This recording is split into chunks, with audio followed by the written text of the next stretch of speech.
Draft Electricity Capacity Amendment Regulations 2025. Call the Minister to move the motion. Thank you very much, Mr Twigg. It's a pleasure to serve under your chairmanship this morning. Good morning, everyone, and to be back so soon, talking about the capacity market this year.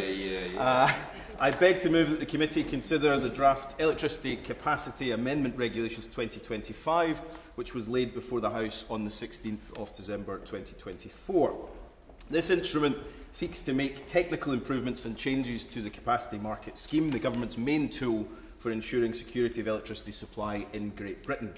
We know that to achieve clean power by 2030, electricity market reform is critical, and to paraphrase our Clean Power Action Plan, we must reform the capacity market to provide clear and viable routes to decarbonisation for unabated gas, enable low-carbon flexible capacity, and incentivise investment in existing capacity. Now, before outlining the provisions made by this draft instrument, I'll provide briefly some context. Great Britain's capacity market was introduced in 2014 and is designed to ensure that sufficient electrical capacity is available to meet future predicted demand to maintain security of electricity supply. The capacity market is well established, a technology-neutral scheme in which existing and new build electricity capacity receives revenue based on capacity. Participants secure agreements through auctions which require them to make capacity available at times of system stress. It's our main tool for ensuring security of electricity supply and provides all forms of capacity with the right incentives to be on the system to deliver when needed. It covers generation, storage, consumer-led flexibility, formerly known as demand-side response, and interconnection capacity. Through capacity market auctions, which are held annually 1 year and 4 years ahead of delivery, we secure the capacity needed to meet future peak demand under a range of scenarios based on advice from the capacity market delivery body, the National Energy System Operator, NESO. Since its introduction in 2014, the capacity market has contributed to investment in just under 19 gigawatts of new flexible capacity needed to replace older, less efficient plants as we transition to the net zero economy. To date, the capacity market has been successful in ensuring that Great Britain has adequate electricity capacity to meet demand and continues to be required in order to maintain security of supply and provide investor confidence. To ensure that the capacity market continues to function effectively, we regularly make adjustments to the implementing legislation based on our day-to-day experiences of operating the scheme. On which note, let me turn to the details in the instrument before us today. The draft instrument makes changes to 8 regulations to deliver technical improvements and changes that support the functioning of the capacity market, which have been identified and explored through consultation. This is about better improving security of supply and, by accelerating investment in low-carbon technologies, increase the role that they play in the capacity market, supporting this government's 2030 Clean Power mission. Stakeholder feedback in the consultation identified a need to review the wider timescales associated with the settlement body's penalty calculation activities to ensure that timelines for settlement remain appropriate. The settlements body refers to the Electricity Settlements Company, the ESC, who are a private company owned by the Secretary of State for the Department, established to oversee the settlement of payments to and from suppliers and capacity providers. This draft instrument amends the timelines for the settlement body's determination so that they are in line with those concerning penalty charges. As part of the requirements under the capacity market rules, some capacity market units must complete an extended performance test. This provides assurance that a capacity market unit from a storage generating technology class can deliver the capacity for the relevant duration. Effectively, extended performance tests are a sub-function of the satisfactory performance days requirement, which requires a capacity provider to demonstrate availability during a delivery year. The policy intent is that failure to meet extended performance tests should have the same consequence as failure to meet satisfactory performance days. This draft instrument ensures the regime is consistent and that the 2 demonstrations of performance are treated in a similar fashion when failed.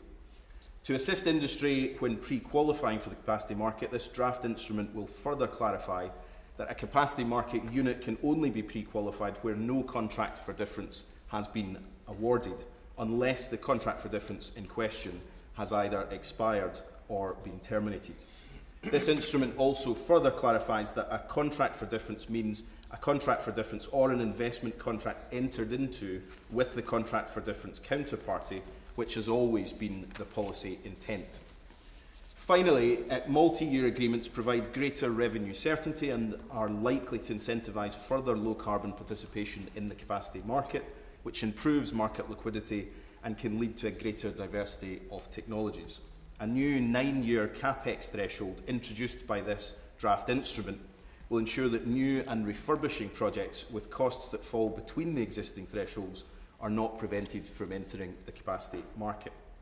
This draft instrument also enables participants to access a 3-year agreement with a capex threshold of 0 kilowatts available to low-carbon new build and unproven demand-side response capacity.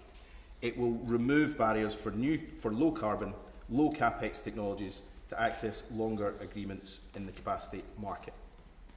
Now, to ensure projects meet the definition of low-carbon capacity, an emissions-related determination, which is a decision the delivery body may take, has been introduced by this instrument as a further reviewable decision type. Turning now to the government consultation, indeed the previous government's consultation, 2 public consultations were conducted in relation to the measures in this instrument. This instrument contains the second phase of capacity market reforms, phase 2, consulted towards the end of 2023, strengthening security of supply and accelerating investment in low-carbon technologies. Respondents to the consultation were broadly supportive of the proposals included in this instrument. We've also made a number of other technical amendments to the capacity market rules, which supports the regulations, and many of you were in the room for those as well, which were laid before the House on the 16th of December 2024. In conclusion, this draft instrument introduces a number of technical provisions and changes which enable the continued efficient operation of the capacity market so that it can continue to deliver on its objectives. These reforms will be critical on our pathway to achieving clean power by 2030. They will improve security of supply and, by accelerating investment in low-carbon technologies, increase the role that they play in the capacity market. We need clear routes for the decarbonisation of unabated gas and for the rapid acceleration of low-carbon, flexible capacity. And today we make another step towards that. And I commend the regulation to the committee. The question is that the committee is considered with draft electricity capacity amendment regulations 2025. I call the shadow minister. Thank you very much, Mr. Twigg. It's a pleasure to serve under your chairmanship this morning. A day full of energy. You can't get enough energy, in all respects, actually, I suppose. As we discussed just a few months ago, with regards to the electricity capacity regulation 2024, the capacity market scheme was introduced in 2014 as a part of the electricity market reform to ensure security of electricity supply by providing payments for reliable sources of electrical generation capacity or, in some cases, reduced demand. The capacity market is responsible for ensuring that the right incentives are in place to deliver during periods of electricity system shortage and stress. When the previous amendments were brought in November, we mentioned that over a decade ago, the previous government identified that whilst introducing renewable energy sources into the energy mix, the amount of gas capacity we will need to call on at times of peak demand will remain high, with potentially significant amounts of new gas-generated capacity required by 2030. As we have seen in the January cold snap, a renewables-dominated system does indeed come under considerable stress when the wind doesn't blow and the sun doesn't shine, as it often doesn't in the UK, especially in winter. We experience a dearth in supply of renewable-generated electricity.